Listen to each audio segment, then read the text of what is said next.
Darshan sir ಹೇಳಿದ್ದಾರೆ, ಧರ್ಮ ಅಂತ ಒಂದು ಸಿನಿಮಾ ಮಾಡ್ತಾ ಇದ್ದೀವಿ, ನೀವು ಫೈಟ್ ಮಾಸ್ಟ್ರು. ಏನು ಮಾತಾಡಬೇಕು ನನಗೆ ಗೊತ್ತಿಲ್ಲ.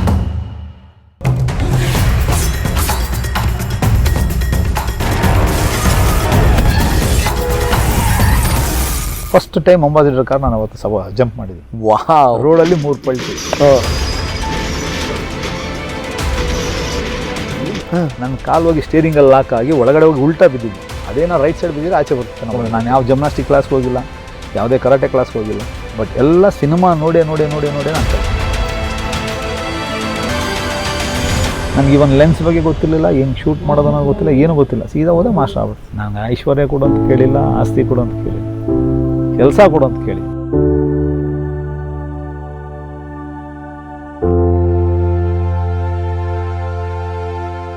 ಹೊಸಬನ್ನು ಕೊಟ್ಟು ಯಾಕೆ ನೀವು ಕೆಲಸ ಮಾಡೋದು, ಆಲ್ರೆಡಿ ಮಾಡಿರೋದನ್ನ ಇಟ್ಕೊಂಡು ಕೆಲಸ ಮಾಡ್ಕೊಂಬಿಡಿ ಅಂತ ಅಂದ್ಬಿಟ್ಟು ಎಗೇನ್ ನನ್ನನ್ನು ಕಟ್ ಮಾಡಿ ತಿರ್ಗಿ ಮತ್ತೆ ಹಳೆ ಯಾರು ಮಾಡಿದ್ರು KD ವೆಂಕಟೇಶ್ ಮಾಡಿದ್ರು, ಅವ್ರನ್ನೇ ಕರ್ಕೊಂಡು ಹೋಗೋಣ ಅಂದ್ಬಿಟ್ಟು ಅವ್ರ ಕೈಲಿ ಕರ್ಕೊಂಡೋಗಿ ಶೂಟಿಂಗ್ ಮಾಡಿಸಿದ್ರು. ಈಗ ನೋಡಿ, ಇದು ಒಂದು ಸರಿ ಇದು ಕಿತ್ತೋಗಿತ್ತು, ಈ ಮುಳೆ ಹೋಗಿತ್ತು, ಮೊನ್ನೆ ಅಷ್ಟೇ ಕ್ಯಾಮ್ರಾ ಇಟ್ಕೊಂಡು ಬಿದ್ದು ನೋಡಿ, ಈ ಬೋನ್ ನಿಮ್ಗೆ ಗೊತ್ತಾಗುತ್ತೆ.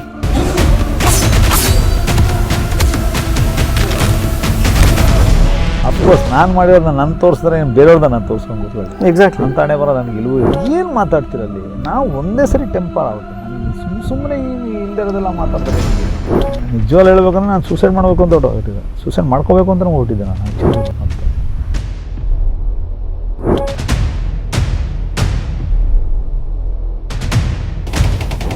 ಹೇಳಿ ನಾವು ನಂಬಲ್ಲ. 20 ಡೇಸಲ್ಲಿ 2 ವಾರು, ಒಂದು 400 ಕುದುರೆ, ಒಂದು 200 ಜನ ಫೈಟರ್ಸು, 600 ಜನ ಜೂನಿಯರ್ಸು.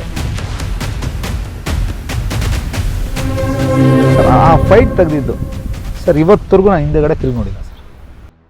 ಅವಾಗ ನಾನು ಹಿಂದೆ ನಿಂತಿದ್ದೆ ಸುದೀಪ್ ಅವರು ಮತ್ತು ಅಂಬರೀಷ್ ಅಣ್ಣ. ಸುದೀಪ್ ಅವ್ರು ಒಂದು ಮಾತು ಹೇಳಿದ್ರು, ನೋಡ್ರಿ ಆಗೋದಾಗೋಗಿದೆ, ಅವ್ರ ಮನೆಗೋರ್ಗೂ ತೊಂದರೆ, ಇವ್ರ ಮನೆಯವ್ರಿಗೂ ತೊಂದರೆ, ನೀವುಗಳು ಯಾಕೆ ಮಾತಾಡ್ತಾರೆ, ಅದಕ್ಕೆ ಅಂತ ಕಾನೂನಿದೆ, ಅವ್ರು ನೋಡ್ಕೊತಾರೆ.